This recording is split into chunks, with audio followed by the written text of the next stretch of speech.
Nous allons maintenant traiter ensemble un exercice d'application de la conséquence du théorème de Gauss que nous venons de voir.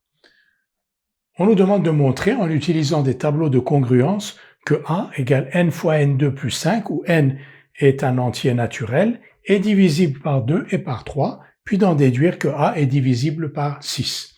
Montrons d'abord que A est divisible par 2, pour cela, avec un tableau de congruence, donc modulo 2, n va donc prendre deux valeurs, 0 et 1, qui sont les restes de la division possible de n par 2. Si n égale 0, n2 est congru à 0 modulo 2, et si n égale 1, n2 est congru à 1 modulo 2.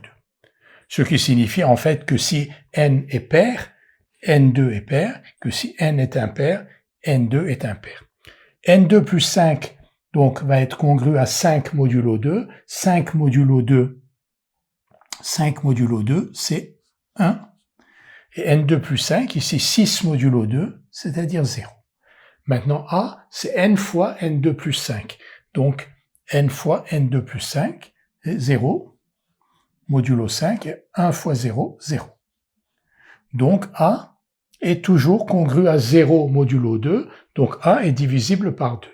Nous allons faire la même chose avec table de congruence, donc modulo 3. n, donc 0, 1, 2, ce sont les restes possibles de la division de n par 3. n2, ici 0, ici 1, 2 au carré, 4, modulo 3, ça fait 1. n2 plus 5, donc 5, 5 modulo 3, c'est 2. 1 plus 5, 6, 6 modulo 3, c'est 0. Et là aussi, 0.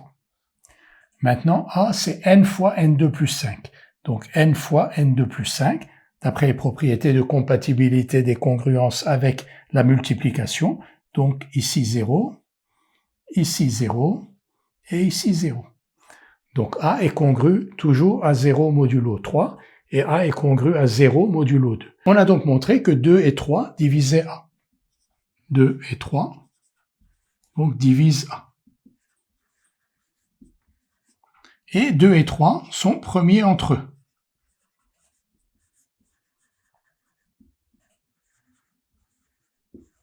On sait alors, d'après la conséquence du théorème de Gauss, si B et C sont premiers entre eux et divisent A, alors BC divise A.